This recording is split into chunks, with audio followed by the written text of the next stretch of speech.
Namaste, everyone. Welcome to the Cārvāka podcast. This is your host, Kushal. Today, we're going to talk about another book. The book is called Braving a Viral Storm, India's COVID-19 Vaccine Story. And to talk about it is one of the authors, because this book is written by two people. One is the one you see on the screen, my old friend. He's back on the podcast after a long time, Aashish Chandorkar and Suraj Sudhir. So, Ashish, welcome and congratulations on the new book. Thank you so much, Kushal. It's been a while. I think we spoke last about pandemic only on this podcast, Yes. so it's Yes. good to come back and talk about a related topic, but on a positive note this time. Yeah. I remember, when Cārvāka podcast had started, you were the first few regular guests on the podcast, and we know each other now for a while, and you know. I see your life journey changing, and मेरी तो वही घिसी पिटी चलती रही है. एक ही चीज change हो गया, टेक्सटाइल का धंधा बंद कर दिया अभी. Maybe, but the उसके अलावा podcast has really been quite useful, actually. The kind of voices which have come, and it's good to have a discourse which is serious in nature and where you have a multitude of voices. So I think the podcast itself has been quite a good value add, Kushal. Yeah. Well, I'm happy. I'm still doing it. That means I'm happy. But यार देख, मेरा एक rule है. Every time I discuss a book, like I always say this. I have to ask this question: why? And take this in the right spirit. There were many books written on the pandemic, on the vaccine story, and many others. Like I had a lot of fun. For example, in fact, मुझे जितना याद है, तूने ही मुझे मिलाया था शायद. प्रियंका गांधी मोदी की जो book थी, I think तूने ही मेरे को मिलाया था. So, like, why did you decide to pick this particular book and this topic with obviously your co-author? Yeah. See, so firstly, if you look at the books, I can tell you what books were written actually. So there are 4-5 books which have come before this. So of course, there's Priyam's book on fighting the COVID in general. Her Sorry, book is more of Priyam Gandhi Modi. I got the name wrong. I apologize, Priyam. So her book is focused more on the, let's say, breadth, meaning it goes towards the entire COVID management aspect.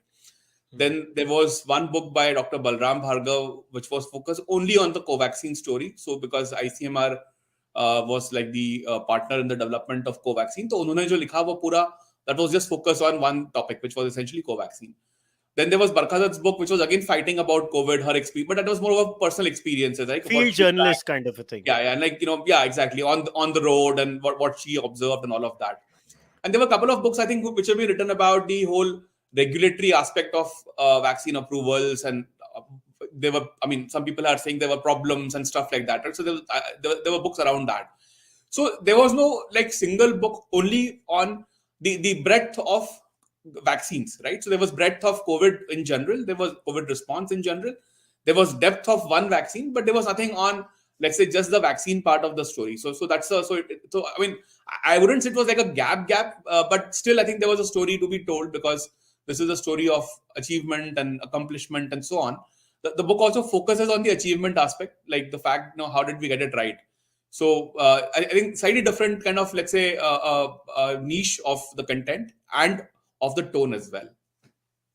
So if I was to ask you then this as a follow-up, when you are conceptualizing something like this, would you, in part of your research, would you have to actually go through the entire gamut of what was already written? Like, you covered the gamut, and then I was like, okay, these areas are not covered, let me deep dive on this. Like, this is how you guys were preparing?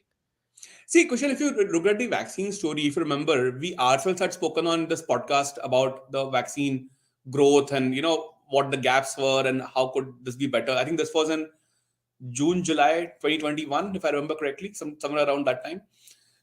So see, both I and Suraj had been tracking this whole vaccine development process for a long time. I mean, from the time of inception, basically, right? So we had a lot of information, and because we were writing on social media and articles, coming on podcasts, so there was a lot of, let's say, material already collated with the view. I mean, we didn't start with the intent of writing a book, but we thought that, okay, now that the story has played out well, what we have can be translated into a book, right? So in that sense, yes, there was a lot of content. We had a lot of it, but we still had to go through a lot more in terms of what had been written since then, the evolution of the vaccine story, the problems we faced, the solutions that were crafted, and of course some of these books which I mentioned in terms of the what came before us, right? So we of course went through all of that literature. So yeah, in that sense, writing a book, irrespective of how much you have already available, there's a lot of work which goes behind it. I mean, the reading to writing ratio could be easily like 4:1, 5:1 time wise. Yeah, that is why I was wondering, like, in fact, when you're actually writing something on, see, there is one thing having a lot of research papers and op-eds on a topic, let's Yeah, say scientific papers, epidemiology, etc., etc., etc. And it's another thing that somebody has books in the market, and then you enter that place and you try to bring in something. So I actually commend you guys, because when I was going through the book, and my like comparative analysis point honestly was Priyam's book. I actually, because I covered Priyam's book on the podcast, and then when I was reading your book, it was refreshing to see, like, there was no overlap. You guys have actually covered different areas, so I actually was happy to see that, in a yeah. way. In fact, even the writing styles were very different, and both kind of sounded good in their own way. But if I was to ask you then this, what was the most challenging aspect for you when you were researching, to break it down and understand it? Just to, because see, books are what, at the end of the day, books are about a simplification of what actually happened in a shorter, crisper format. Because this is the narration, right? Your book is a narration of how India actually dealt with the virus, the backstory, how we researched, how we came up with multiple solutions, and how we implemented it. So what was the toughest part for you guys? See, the tough part, Kushal, is that the see the lot of things which happened in the vaccine development process were essentially, not everything gets reported the way it is reported in the public forums, right? So of course we had a lot of primary interviews.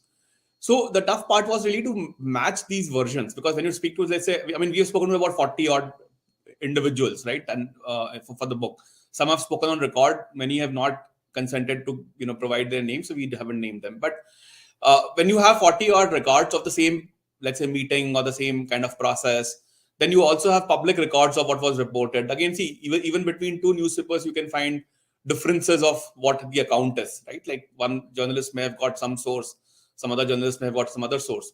So a lot of this thing was piecing together. Like when you write a simplified story, like when you make a timeline saying March mein ye hua, April mein ye hua, May mein ye hua.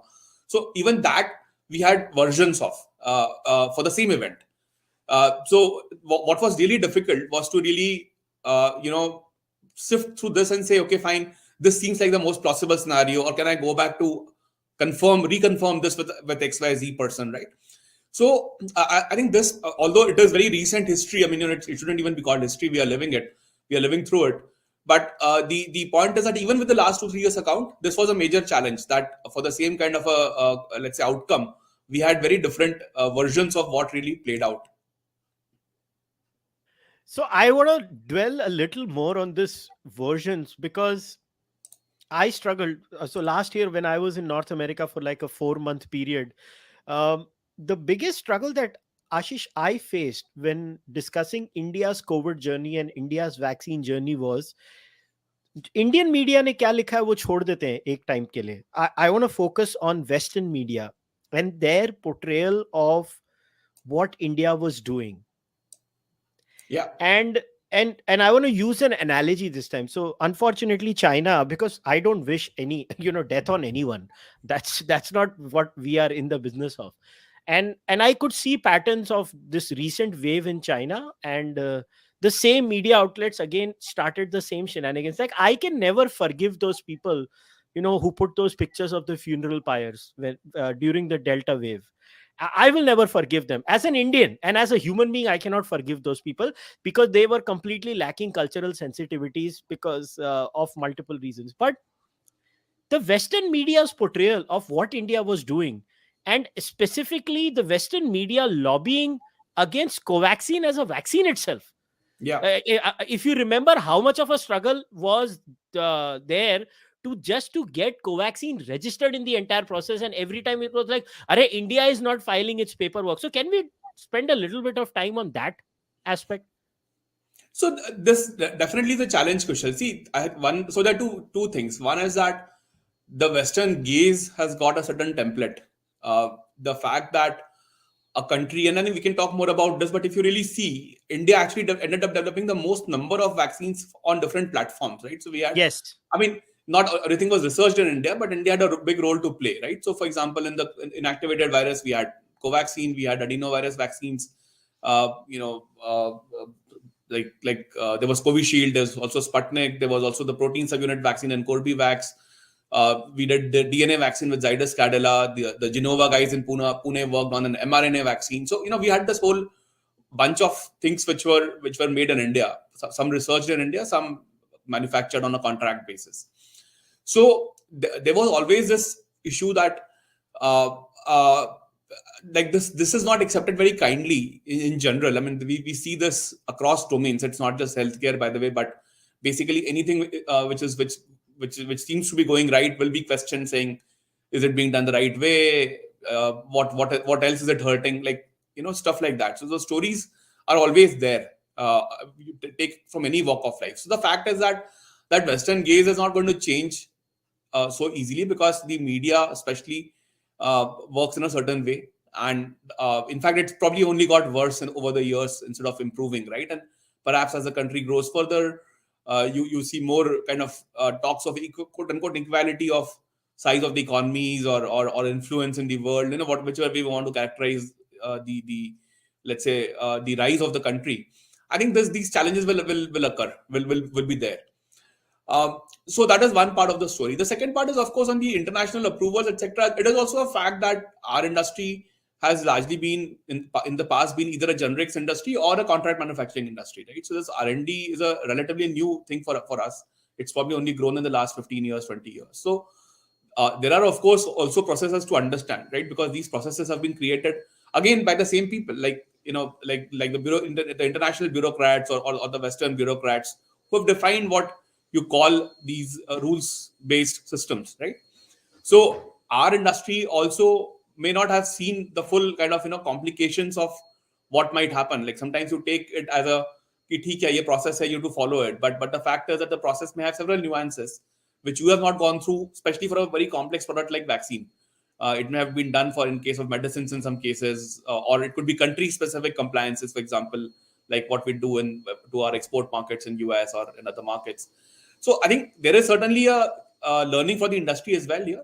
But I would say that the characterization of what it was definitely much worse than, even if, let's say, assume that there were gaps on our side, the characterization of that gap was significantly much more negative than what the gap actually represented. So I think that problem will remain. That if you do good, let's say if you achieve on a scale of on 1 to 10, if you achieve 7, you will always be called 3. If you actually do 3, you'll be called 0.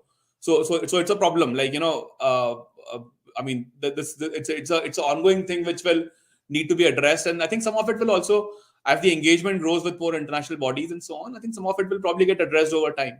But clearly, it was quite frustrating, both for the companies involved and also for the people who had taken the vaccine, right? So, you know, for example, in several countries, if you had taken Covaxin, you had to still produce a RT-PCR test up until I think September or late 2021, actually, in many cases. Now I want to focus on probably my favorite chapter of your book, chapter 4. Now explain, Kar. I want you to share this actually in some detail. It was called Vaccinations in India, a Modern History. I personally love this because this is so informative कि हमारे देश की vaccination की history क्या है. And this is what I loved about the book, कि which is why I use Priyam's book as an example. Like, ये चीजें मालूम नहीं होंगी लोगों को कि हमारी vaccination की journey क्या है. So can you talk a little bit about that, because you start from like 60s, 70s onwards and then you build it up. Yeah. So see, we want to very clearly call out the contrast between this effort and everything else that has happened in the past. Because as you also remember, Kushal, we had also discussed कि लोग उस समय बात करते polio vaccine की, you know, stuff like that. Now, see, there were very obvious, let's say, complications which are very unique to the situation. First complication, of course, was, okay, even if you take polio's example, see, the fact is that the world started fighting against this in 50s and 60s, but really India only eradicated polio in 2011. So, of course, it's a huge achievement. There's no doubt that we work very hard to, and for a country of our size and complexity, we worked very hard to get it done. But the fact is that we were also one of the last countries to eradicate polio. It's many countries in Asia or Africa had got there before us. So, in that sense, to use that as an exemplar, and by the way, in polio, what happens is you are giving vaccine doses to kids who really cannot refuse to take it. I mean, there's no vaccine hesitancy there, right? I mean, Yeah. essentially, it's parents who are supposed to decide whether the kid will take the vaccine or not.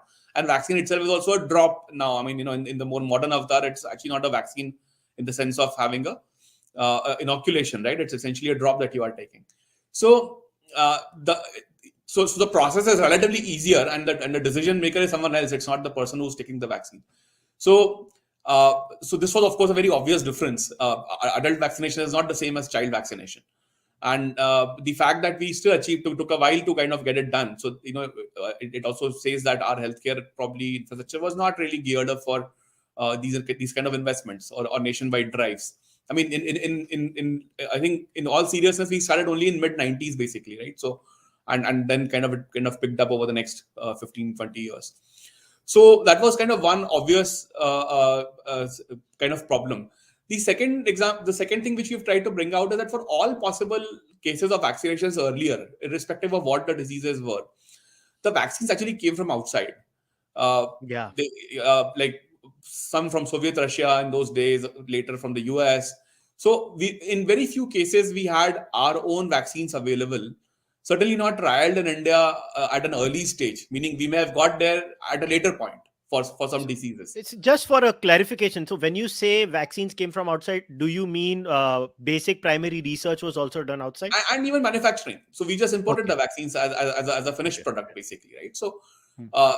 for most of the early kind of vaccination efforts for different diseases, which were identified as part, as kind of more information grew about these diseases. So and of course, bulk of it was like for kids and for pregnant women. I mean, that was like the segment which was kind of getting vaccinated, right? So this was another big difference, that we really never had a chance to make a vaccine ground up in India. For I mean, for in the first instance, you first imported them, you administered them. Some of it worked, some of the program did not work, but in some cases, you learned how to make the vaccines, and you started then become a provider to the world over in the last 15 years, basically. Now, the other challenge was that the the raw materials that you had that you required for the vaccine, because vaccines are very complex kind of an ecosystem. It's Hmm. like some vaccines could even take 250 to 70 type components to even manufacture, right? So not everything was anyway being made in India, even for the vaccines that we were kind of quote unquote making in India. There was still a lot of dependency on different things or different components on other countries. So those were the complications which we had to battle through. And what we wanted to establish was that our vaccination record was not exactly an exemplar, or which kind of would have uh, led to the conclusion that you could handle COVID vaccination at the way that we did.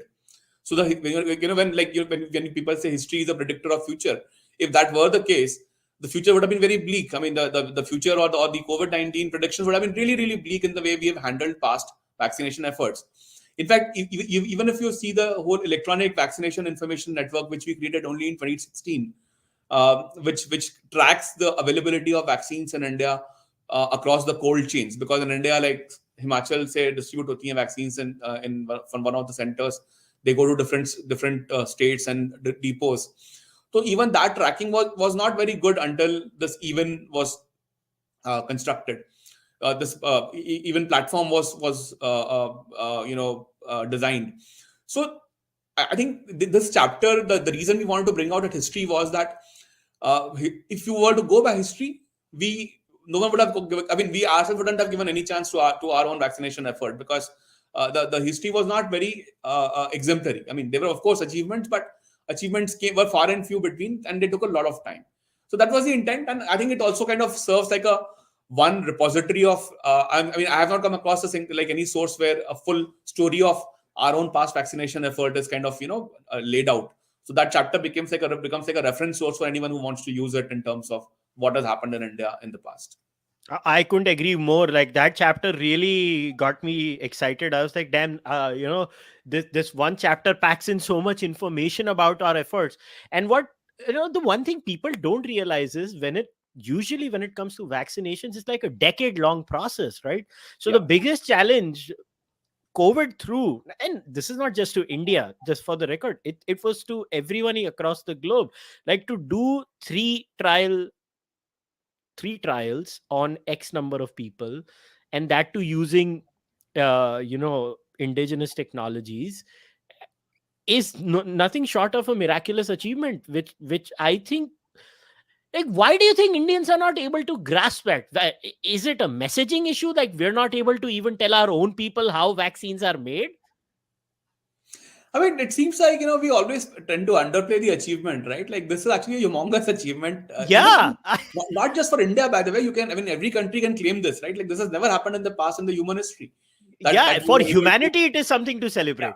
absolutely. And the fact is, it was a lot of collective work because take any vaccine, there were several countries involved, even for other vaccines. Like because like researchers could have been someone else, they could have been commercialized or initially productized in one country, then someone else took the license and manufactured it, right? So it was a very cross border effort, almost for every vaccine that kind of we used and became successful. So in that sense, it is a quite a big achievement. Somehow, at least in India, it has gone underplayed definitely. And I mean that of course one of the reasons why we wrote the book was at least to remind the readers that what we have achieved is quite significant, especially in India because as I said, we were not doing any COVID-19. I mean like any novel coronavirus research earlier. Like some of the vaccines which came out were being made by firms which were working on this kind of a research or a adjacency, like some adjacent kind of a research was going on. So they did not start with a clean slate when they started to design vaccines, right? For us, it was more or less, we started with the isolating the virus, and then basically when Covaxin was the work started, essentially it was an inactivated virus. So it was like like literally a grounds up kind of a process for us. So certainly the achievement is big for the humanity, but certainly in India's case, I would say it's even bigger, given our natural constraints of resources and the country's size, etc. But yes, I hope that people do. Like I've seen this being talked about. Let's say Dr. S. Jaishankar talks about it in his connects. PM Modi has spoken about it when he goes and speaks to the diaspora in his events. But I have not really seen a lot of kind of a goodwill commentary in the media or even by people at large. Actually, not just in media, but even people at large also have not really kind of ठीक है वो हो गया, right? So it become like it's fine, we got it done and people moved on. वैसा वाला situation हो गया. Now, I want to read this excerpt from the book. This is from chapter 6, beginning of the end. And I want you to talk about this. So, this is about the 9 companies you talk about: AstraZeneca, BioNTech, GSK, Johnson and Johnson, Merck, Moderna, Novavax, Pfizer, and Sanofi, covering the full universe of companies likely to put out a COVID-19 vaccine in the market. They pledge to, I want to read these 4 points. Always make the safety and well-being of vaccinated individuals their top priority. Continue to adhere to high scientific and ethical standards regarding the conduct of clinical trials and the rigor of manufacturing processes. Only submit for approval or emergency use authorization after demonstrating safety and efficacy through a phase 3 clinical study that is designed and conducted to meet requirements of expert regulatory authorities such as FDA. Work to ensure a sufficient supply and range of vaccine options, including those suitable for global access. Now, this is not the line after this, is what I am interested in. Each of the 4 statements was as much about politics and global business opportunities as about following the scientific process. Explain the former. So, see, Kushal, what happened in the US was, if you see, there was an election which was going to happen in November of that year, right? Now, there was a theory that the vaccines were pushed by the government, by the then incumbent government, so that they would say that, okay, in their efforts led to creation of vaccines. And there was one set of kind of argument that the vaccines were ready, but the companies were not releasing them because they were waiting for the election to get over, so that there's no political mileage being taken out of that process. So the declaration which these companies made certainly had a timing angle to it. I mean, in the sense that the declaration came just before the election kind of was due. So the reason we included this was to show that the vaccine development process was not just a scientific kind of an exercise, right? Like everyone was working in a very charged up environment. Each stakeholder had their own considerations. It could have been non-scientific considerations. That okay, you would want to not let someone else take the credit for it politically, or it should not influence the outcome of an election perceptions, stuff like that. Also, the fact that the agencies, all of them, of course, the US companies, of course, got certified in the US. So there was also this view that once the US regulator has certified it, we would kind of use that as a let's say let's say as a certificate to take it to everyone other countries, saying ki chalo US ne kar diya, and now you basically it can be certified or can be accepted in other countries as well. So I think those considerations or those thought processes were very much very active kind of discussions or topic of discussion. And the reason we also said this was a bit of a contrast in India, where I think in India the industry and the government worked much more constructively. There was much less friction in terms of, I mean, of course there were probably points of disagreement and there were some back and forth, but largely speaking, the process in India was much less uh, uh, you know I mean, it did not have that much of, let's say, rhetoric associated with it in terms of the people warring against each other. It was much more coordinated and much more productive. While in the West, perhaps the process got hijacked by other views which may not have been related to the vaccine development itself. But in the same chapter, you talk about how BBC and even for that matter, Indian media and all the Jumla vibes about Vaccine, Bharat Biotech. Like, why was Covaxin singled out so much? Why? Like, what is the? I mean, doesn't a vaccine, whether Indian or American, save lives? Or कि नहीं India की vaccine जाने नहीं बचाती? I guess it's just that maybe the self belief was not there. The assumption was that the regulator is not doing its job. But when you speak to, and since we spoke to some of the people who were involved in the decision making process, in fact, Dr. Raman Ganga Kedkar, who was one of the key individuals, he was actually the chief guest for the book launch in Pune, and he also was saying that, see, everyone was working in their best best intent. No one really had any ulterior motive here to kind of approve or reject something. Whatever information data they had to go by that at that point of time, and they had to make sure that, okay, is it is on the balance, can they provide their approval, or can they move to the next step? I mean, it was a long process, right? So decisions had to be made at several points. It was not just the vaccine approval, but the whole whatever development process itself at several decision points. So I think the regulator view, and again, we are neither Suraj and I are healthcare experts, so we have done no attempts to make any analysis of, like, the phase wise data or anything like that. But we have just put the process view out, which is to say that the regulator view was that our trials were large enough. We had a very consistent process relative to what happened in other countries, and we took the decisions based on the information we had, in the best interest, and of course keeping the balance of balance of risks associated very much in mind. It wasn't that we just kind of did something arbitrarily. So that frustration is very much there in the system, that a lot of criticism just comes to us for the same kind of a process which is going on around the world.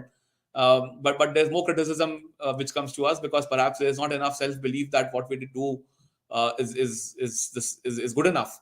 And I think that probably is a more larger mindset issue, not so much just related to the vaccine approvals. Another thing that I wanted to talk about was the whole procurement business. Yeah. How people procure. Like, you talk about how Canada initially was trying to procure vaccines, and they actually struggled. उनको कुछ मिल ही नहीं रहा था.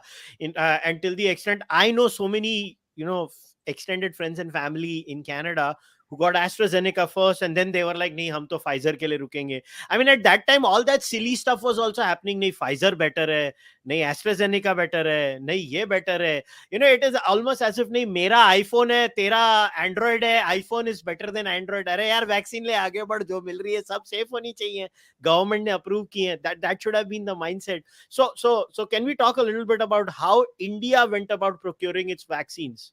Yeah. So this is quite interesting. See, okay, let's look at what other countries did first, and I'll come to India.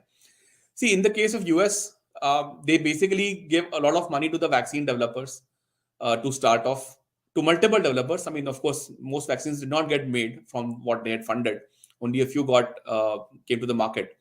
So their approach was that you take the money, you scale up your R&D and production, and you basically sell at whatever price you have to sell, but they will first sell it to the US government because they were funding the research effort.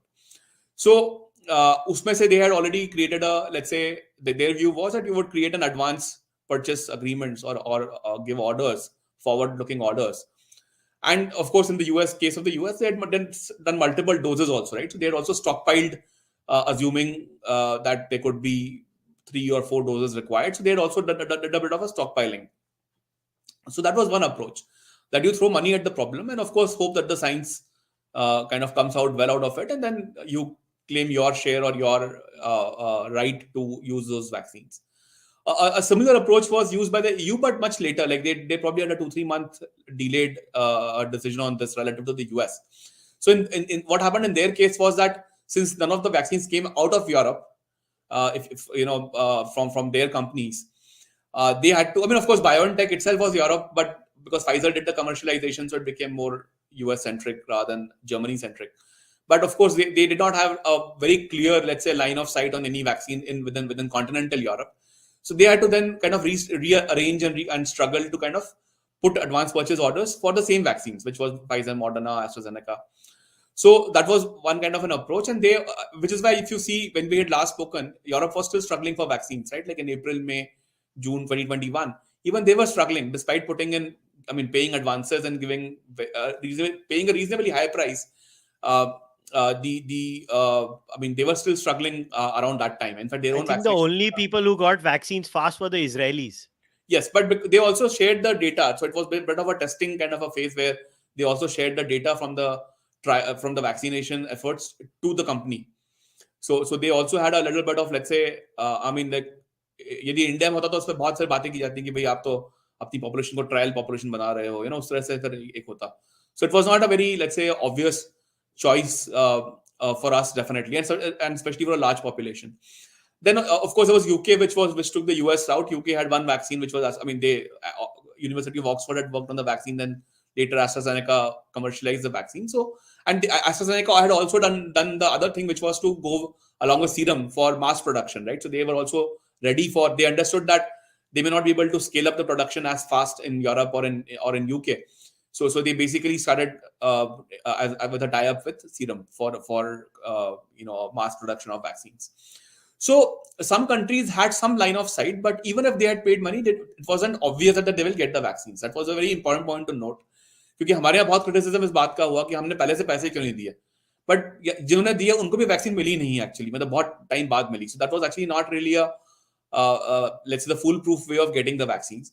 Also, one risk was that people who paid a lot of money, like US, they also lost a lot of money. I mean, it wasn't that all the money was used to make different types of vaccines. Some got made, some did not get made also. So वो भी एक question था कि भाई आप Indian system में आप उसको कितना पुश कर सकते हैं. Can you give a lot of money and then say okay कुछ नहीं बन पाया? Would that be an acceptable answer in India? In US, business is a business. Loss, failure, this is a very integral part of their society, their life, their political thinking. So वहां पे it's a easier call to make. Like no one really is asking कि भाई कुछ billion आपने दिए तो क्या हुआ उन बिलियंस का. No one, I mean, I have not seen much debate on this issue in the US, right? कि भाई public money आपने दिया, what really transpired.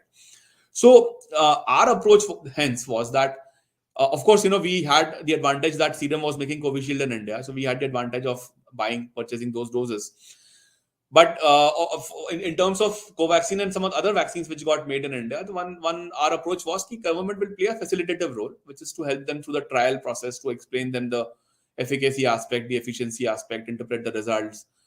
Regulator will work with them to find gaps in the trial process. But other companies did this quite independently.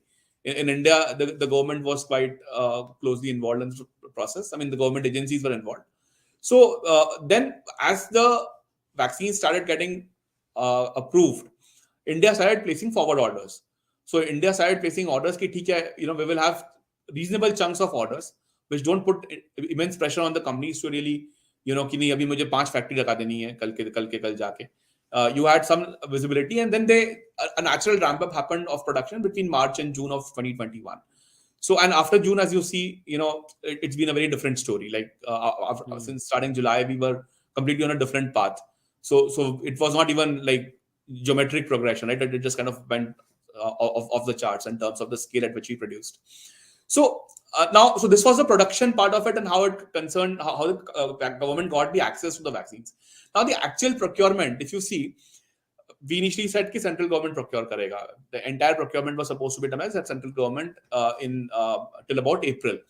Then around the Delta wave, there was a lot of criticism that states said कि नहीं हमें भी करना है. Why is only central government procuring? States should also be allowed to procure.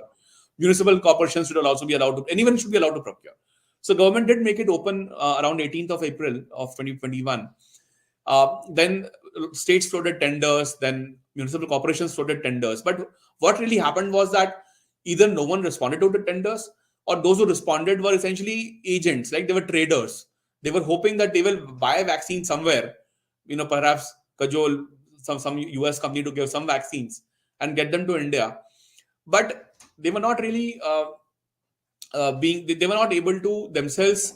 They did not have any access to vaccines. It was just a hopeful business deal kind of a situation. Let me bid for it. If I get the tender, then I'll find the vaccines somewhere. So that was the kind of the approach which in those 8 weeks, whatever the process was active, transpired. And eventually, I think all entities understood कि ये नहीं हो पाएगा, because also within India, this would put state against state, right? So for example, यदि serum India में vaccine बना रहा है और आप मेघालय को भी वैक्सीन चाहिए और महाराष्ट्र को भी वैक्सीन चाहिए, तो what is the chance that Meghalaya will prevail over Maharashtra, especially when the vaccine itself is being made in Maharashtra, right? Pune में वैक्सीन बन रही है.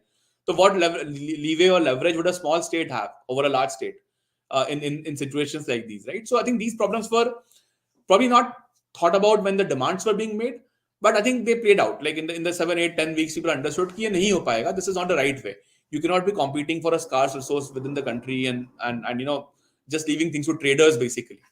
So then the government reverted to this central procurement. Of course, as we know, part of the vaccines were made available in the private market as well for people who could pay could go and take those vaccines. But then central government made the vaccines available through its own hospitals and also gave it to the states. And what they procured was, of course, free. So I think, again, had we not got distracted with those 10, 11 weeks, perhaps we could have saved 2-3 weeks of vaccination even there. But because in April to June, we kind of, बहुत pressure था. अप्रैल में बहुत pressure था government के ऊपर कि नहीं, आप उस तरह की मीडिया रिपोर्ट्स देखिए, या if you see tweets by celebrities or by media. Clearly remember. They were after this thing कि government should open this up, because what they did not realize was कि vaccine थी ही नहीं. आप procurement open करके क्या करोगे? The commodity doesn't exist anywhere in the world. It's everywhere. People were paying, and it's not just the commodity ना, उसके साथ आपको फिर indemnity चाहिए. Like foreign companies were saying कि we will supply on very strict. मैं बोल रहा हूँ सबसे बड़ा तो याद नहीं, और ट्वीट्स आते थे, फाइजर को क्यों नहीं आने दिया जा रहा, फाइजर को क्यों नहीं आने दिया जा रहा. what the hell, क्या Pfizer has not conducted a single trial on any Indian body, और आप बोल रहे हो उनको आने दे दो. Even that aside, let's say even if you argue that the trials probably involved NRIs or the fact that it would work. Fair enough. I concede that, because even I had mentioned that point. Yeah. But the point was that the clauses, it was not just that. The clauses which were being talked about in terms of the indemnity needed and in terms of there was no obligation in that case for the foreign company. It became like that. कि भाई मैंने आपको बोला कि मैं आपको 5 crore vaccine दूंगा, लेकिन मैं आपको 3 ही दे पाया. So you will not sue me. You will not make any claim. I will give you no liability. No liability. So imagine आपने एक डोज लगा दिया और दूसरा डोज आया ही नहीं, because some other government paid more money or some production line did not work. Canada में यही तो हुआ कि एक एस्ट्राजेनेका हुआ, दूसरा क्या करें अभी. Correct.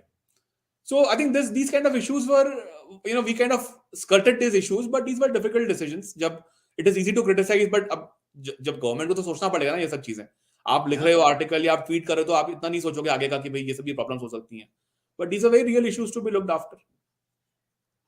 And you know what the thing I remember the most from that time was, in this entire process, people were not willing to. Like, I remember Adar Poonawala की क्या बैंड बजी हुई थी उस समय. I actually remember those days कि Adar के ऊपर either he's a hero, either he's a villain. Like, he was made out to be this larger than life. ओ भाई बंदा धंधा कर रहा है यार, तुम उसके पीछे ही पड़ गए हो. मुझे तो ऐसा लगता था कि आदर पूनवाला अपना फोन बंद करके ही भाग जाएगा, किधर बोलेगा मेरे को किससे बात नहीं करनी है, तुम लोग मेरे को पागल कर दोगे, काइंड ऑफ थिंग. अरे तुम मेरे लिए vaccine. And I remember rumours at that time of like the government of Maharashtra of then like trying to pressurise, अरे हम तो महाराष्ट्र में बैठे हैं, तुम्ही पुणे मध्ये आहात, ये ऐसे कैसे चलेगा, kind of thing. I was like what is happening, the man is going to break his head on the wall, just let him be, kind of a thing. Yeah, see, this is exactly why the central procurement made a lot of sense, because then you are talking to one entity, right? You're talking to one ministry or whichever the procurement nominated agencies by the government. And uh, like I mean, other actually, I mean, quite a lot of credit to these people, because they had so much pressure on them, Oh both yeah. Mr. Poonawalla and Mr. Ella. So I had a long chat with Mr. Ella and for the book actually, and some of it probably reflects in the book, some probably doesn't. But he spoke about some of those trials and tribulations on the kind of pressures which they had to face. And like Mr. Poonawalla has also written an afterword for the book. So he is, I mean, now of course he's very positive about things, and he feels that this has created a like a culture for research, right? So people will accept the Indian research much more readily. In fact, he's himself launched the cervical cancer vaccine some time back. So he was saying that his own company is now investing on the research aspect, not just the manufacturing aspect. So yes, I mean, what has come out is quite good, but what transpired at least in April, May of that of 2021. I mean, Delta wave itself was a huge shock and a huge tragedy. But for the manufacturers, those 2 months were very difficult as well. Oh, absolutely. I remember those days. मतलब क्या पागलपन था. Now let us talk about the execution. ठीक है, vaccine आ गई. Now, I was even today when I sit back and I think about it, we are a country of 1.4 billion people. उसमें eligible लोग अगर bare minimum भी if we consider for the vaccine, it will be around a billion people who Yeah. are eligible for the damn vaccine, COVID-19 vaccine. And then even if we go by, चलो मैं absolute Indian survey, government of India survey से मैं agree नहीं करता जो कहता है कि अराउंड 30 to 35% इंडिया अर्बन है और बाकी रूरल है. I think it is around 47%. Chinmay Tumbe के जो पेपर्स आए हैं उसके हिसाब से if we tweak it a little, but half of India is still rural. Now, how the hell did India manage that to vaccinate people with 2 doses इतने बड़े spread में? Yeah, and see, this is where the achievement should really, be Yeah, celebrated. Uh, yeah. we have given some examples, so let me talk about that first, and I'll come to the process from a design perspective. But see, look at the diversities. So in Uttarakhand, we came across stories where vaccinators were walking for 6-7 kilometers, taking a bus to some 50 kilometers in the hills, which would take 6 hours because the bus would just wind through, narrow roads and so on. Then they would still walk in the snow on the peaks. They would vaccinate maybe 10 people, 20 people, right? These were small hamlets. And they would trek back all the way. So आप पूरा दिन खर्च कर रहे हो in fairly dicey conditions because you're walking on snow and hills, taking buses on very narrow hilly tracks to vaccinate 10, 20, 30 people. And this went on and on for months to get that number, close to 100%. And then in Bihar, there were cases where there were floods in between. So नावों पे लोग जा रहे थे. The flood भी आया लेकिन vaccination नहीं रुका. Like people would take boats to go to the villages and still get the vaccination done. Then again in Kashmir, same story. Snow-clad mountains. In Tripura and in Karnataka, in several forests, they had to send vaccines via drones because it was like too difficult for the trucks to kind of because these trucks had some kind of a cold chain. Either those trucks were not available in that region or they had difficulty in terms of, let's say, उस time पे नहीं availability थी जो भी है तो drone से भेजा vaccines, right? So a few small distances were covered using just drone based delivery. They were in Rajasthan, camels पे जाके लोगों ने vaccines लगवाई हैं because in like the small hamlets inside the desert. So how do you kind of get there? So people have taken camels, like vaccinators have taken camels to get there. वो पूरा ice box में रख के लेके जाते थे for a few hours, which could survive the heat and then basically vaccinate.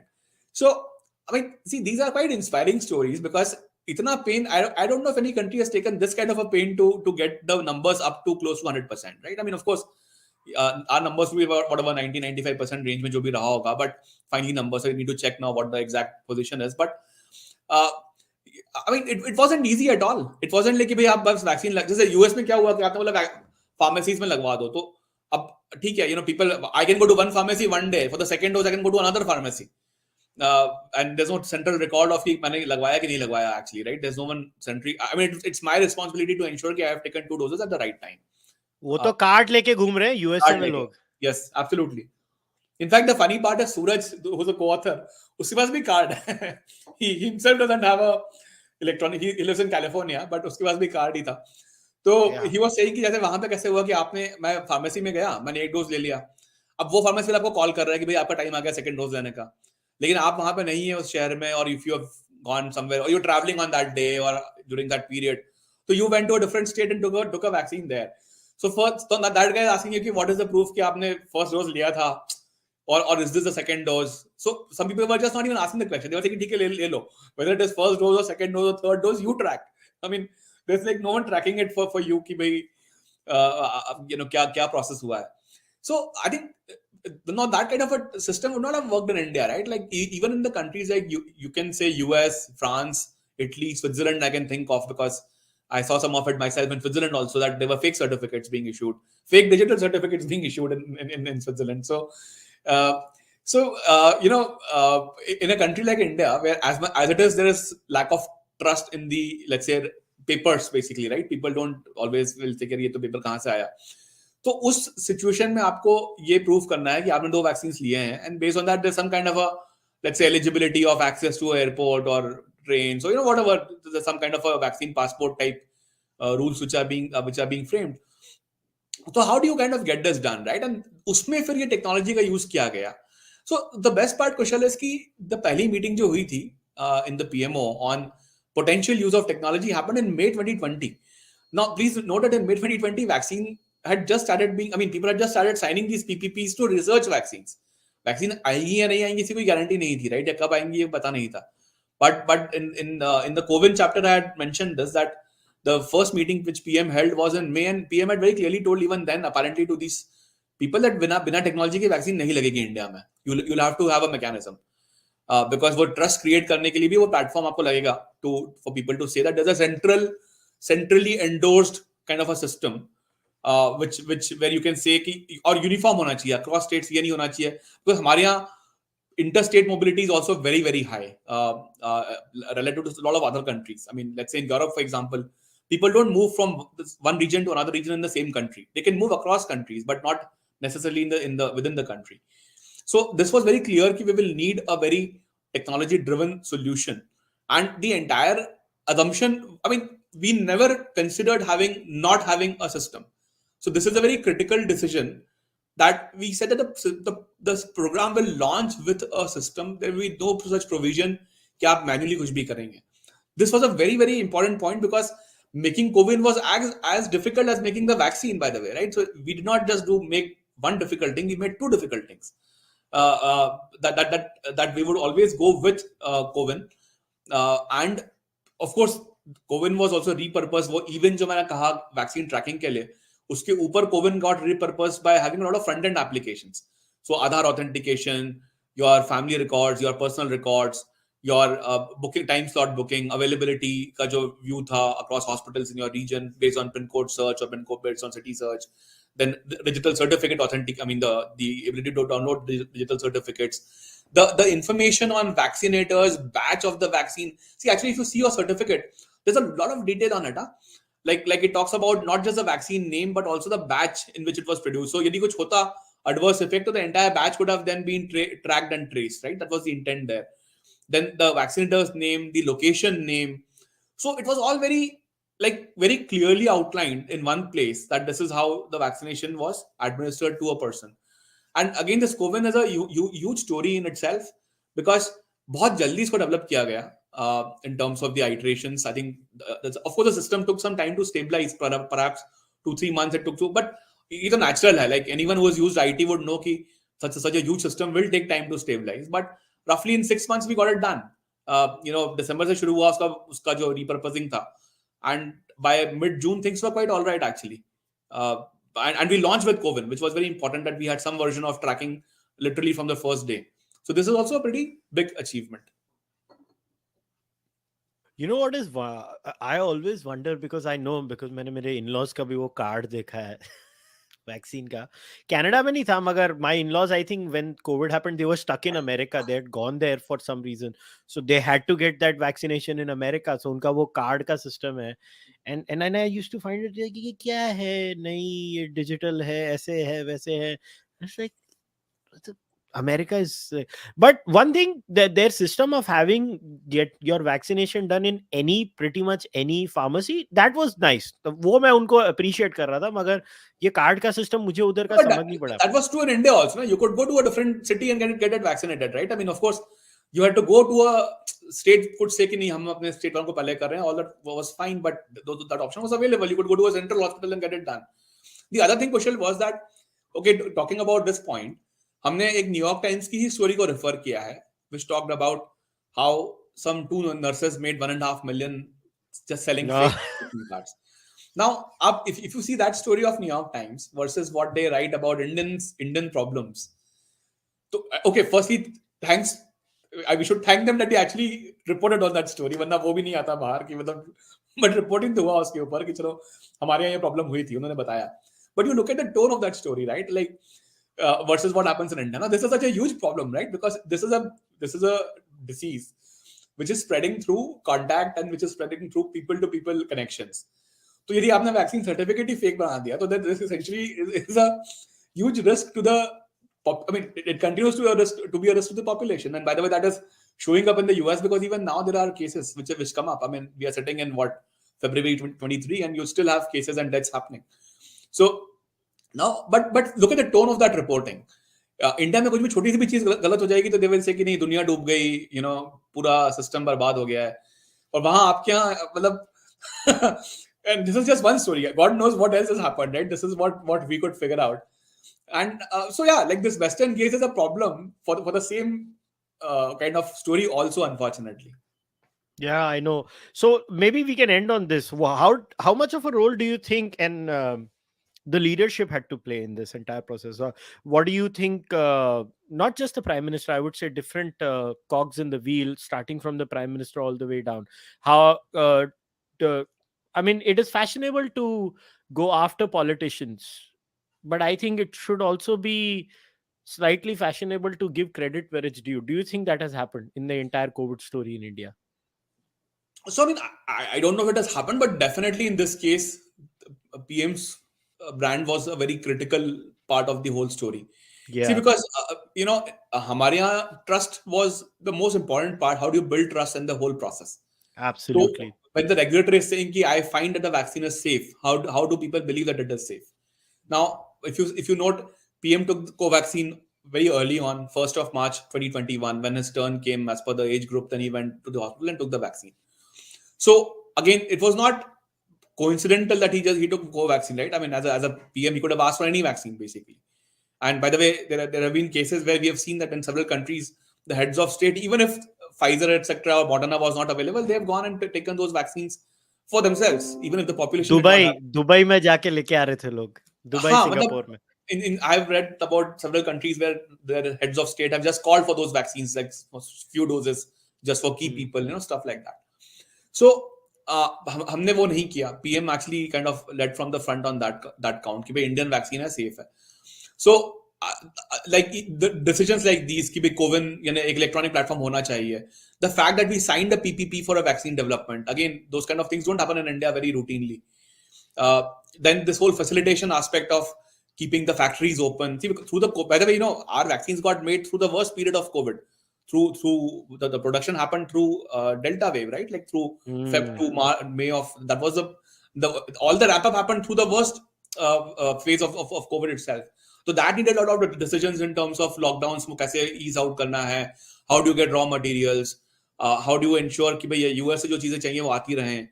I mean, these were very critical things, right? Like we were dependent on a lot of supplies from US for several vaccines, raw materials and things like that. तो वो कैसे आते रहे? Syringes बनानी है, vaccinators को train करना है. Pretty much, all of that needed political intervention and political decision making. कि हाँ आप ये करो, or we should do it ahead of the time, right? Things like that. So in that sense, I mean, like even network भी जो 2016 में बनाया गया था, it was a very important intervention by the prime minister कि वो network होना चाहिए, like to track vaccines in India in general. So that kind of proved very useful 5 years down the line, क्योंकि उसके बिना कोविन शायद नहीं बन पाता. So I think these were very important interventions, definitely. And as you rightly said, there were a lot of people involved. Scientists were there, industrialists. Again, this probably brought out the best of the Indian, let's say, ingenuity, where we had government and the private sector working together, and uh, there was a lot of trust between them that okay, fine, we would help the other side to achieve a common objective. And it kind of becomes like a, which is what we have ended the book on also, saying ki this should be the template of when we say Atmanirbhar Bharat. This should be the template where the society, industry, government can all come together to solve a problem, without Hmm. having to really fight about small things. And if there are problems, you sit and solve those problems. But yeah, there's a whole story is a very inspirational story in those ways as well, because this is also something which doesn't happen very unique, very commonly in India, कि लोग आपस में काम कर लें और कुछ friction ना हो, right? So Yeah, and you know what? I think a special mention has to be made because I don't think so. This would have been such a smooth sailing if this is my view, not yours. If Narendra Modi was not the prime minister, I am saying this very openly. I think Modi ji carries a certain level of you know authenticity. People can say what they want to say. आम आदमी भरोसा करता है मोदी जी के ऊपर. एक huge chunk Bharat में मोदी जी के ऊपर भरोसा करता है. Small things where Modi ji would come and address the nation, and at times during the COVID crisis, it created a sense of security in a lot of people because people look up to him. अभी आप उसको बोलो हमारी society ऐसी है वैसी, अरे जो भी है मोदी जी थे at the helm of affairs. It really helped because people trust the man. And to not give the man the credit in this entire cycle, you give him it's very fashionable, the media goes after him and the opposition goes after him. Give him credit, because I don't think so we would have been having, it was not a smooth sailing, but it would have been far worse in my opinion if there was somebody else, because the sheer presence of the man does create that sense of stability for many people in this country, which people don't want to admit. And it's fine, you don't want to admit, you don't want to admit, it's a free world at the end of the day. But I think it was good that you guys mentioned that. I think the prime minister's character and personality did play a huge role in this process. But one last thing before I go, अभी इसके बाद क्या है, कौन सी book लिख रहा है? Abhi though I have not started about any idea right now, but this gives a good experience actually. What we learn is that you can write about things which are, typically when people think हमको book लिखनी है, तो they think about history, right? They go back in the past and say कि अच्छा कुछ हो गया है, उसका लिखना चाहिए या उसको analyze करना चाहिए. But I think this book gives us hope that you can write about things which are good things which are happening in flight as well, which may have reached a certain level of maturity. You can write about them, and perhaps it's good to remind people about the more immediate things as well, because आप जो पास में होता है you give a lot of importance to it, but जो आपके सामने हो रहा होता है आपको लगता है कि हाँ ठीक है ये तो हो गया, right? So you basically don't appreciate the magnitude of the immediate achievement. So hopefully something else on that theme, but haven't thought about anything in particular. All right, man. I look forward to whenever you come up with the idea for the next book. I look forward to reading it. I had a great time reading this. Congratulations on this, and it was fun chatting with you. And I wish you all the best for all your future endeavors. Thank you very much for coming. Thank you, Kushal. I just put the book for people who to see. That's the cover. Sure. All right, guys. So as you saw, so before I wrap it up, in the description of the podcast, I have left the link to buy the book. The book is there on Kindle too. So if you guys are Kindle walas like I am, so you can buy the Kindle version too, or you can buy the hard copy. It depends. And like my audience is split between Kindle and hard copy lovers. Like I'm an ex hard copy lover converted to Kindle. Some people still like hard copy. So whatever, just click the link, buy. You can also follow Ashish on Twitter. I will leave Ashish's Twitter handle in the description of the podcast. And if you like what I'm doing over here, please subscribe to the Cārvāka podcast YouTube channel. Like this video, leave your comments in the comment section. Also, if you want to support this podcast, this is a member driven podcast. So please become a member of the Cārvāka podcast either on Fanmo or on YouTube or on Patreon. You can also buy the Cārvāka podcast merchandise on kushalmehra.com or on Kadak Merch, or send your donations through UPI at kushalmehra at ICICI. I will see you guys next time. Until then, namaste. Take care. Bye bye. Thank you.